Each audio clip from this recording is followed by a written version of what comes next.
Je suis très attaché à cette question du rapport au public.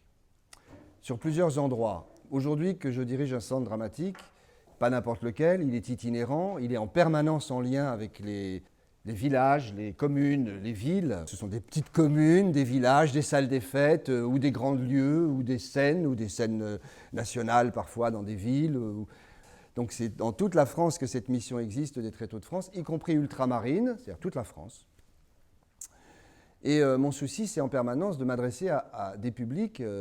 qui parfois ne sont jamais allés au théâtre. La dernière aventure, je l'ai vécue il y a quelques jours seulement, puisque dans l'été, nous avons choisi de jouer les Tréteaux de France donc dans les îles de loisirs. C'est-à-dire, vous savez qu'autour, dans l'île de France, il existe des lieux où les gens ne partent pas en vacances. À Draveil, à Saint-Quentin, en Yvelines, à Cergy-Pontoise. Bon, les gens ne partent pas en vacances, mais ils sont des milliers, vraiment, autour de plans d'eau, notamment cet été où c'était quand même extrêmement nécessaire,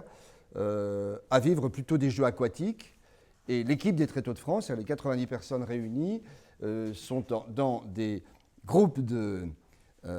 d'annonceurs, c'est comme ça que nous avons appelé, qui vont auprès des gens qui sont en maillot de bain, hein, vraiment, ou autres, leur parler de théâtre par du jeu théâtral, hein, une intervention créative, au fond, toujours, hein, parce que ça passe toujours par ou la poésie ou le contact du jeu, et sont en contact avec ces gens, et quelques minutes après, parce que c'est un peu la magie du travail qui est très très structuré, on pourra en reparler si vous voulez, dans ce rapport-là très précis, de la médiation, au fond, hein, comment on fait, et on se retrouve avec une demi-heure plus tard, un chapelet de gens qui arrivent, parfois en maillot de bain, parfois en train de se rhabiller, ou avec les enfants ou autres, et qui se retrouvent quelques minutes après,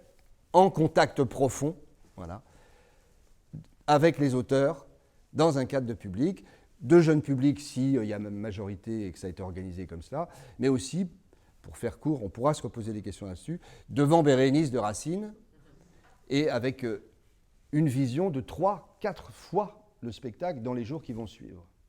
Alors je ne magnifie pas l'aventure parce qu'elle est vraiment sincèrement vraie, c'est la vérité, je n'ai pas intérêt à vous raconter autre chose que ce que je vis profondément,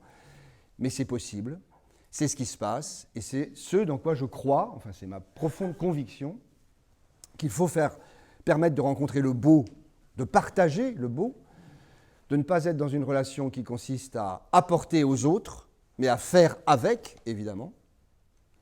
De quel droit présomptueux on aurait à se présenter aux gens en disant « je vais vous apporter la culture, je viens chez vous parce que vous n'en avez pas », par exemple. C'est bien le contraire, parce que très vite, la relation qui s'établit avec ces publics-là,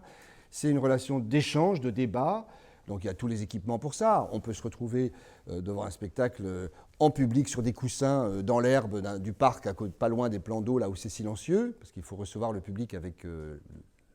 minimum de dignité, évidemment, pour qu'il puisse être à l'écoute. Mais on se retrouve ensuite très vite, tout à l'heure, le lendemain, ou selon les équipes, dans le chapiteau, assis sur des gradins qui peuvent être intimidants, bien que le milieu circassien le soit moins dans l'espace. Mais en fait, être assis sur des gradins, pour certains, c'est la première fois qu'ils le vivent, ce moment un peu plus frontal du rapport au public, avec des textes de John Fante. Regardez le programme, ça s'appelait « L'île de France fête le théâtre ». C'est une mission donc, qui a été en conjointe avec la région Île-de-France et qui vient donc depuis 2 ans maintenant et pendant 2 ans ensuite, la 3e année, ça sera encore pour 2 ans, complémenter ce travail des Tréteaux de France, puisque mon souci, c'est de répondre à la mission qui m'est demandée, d'élargir, c'est le terme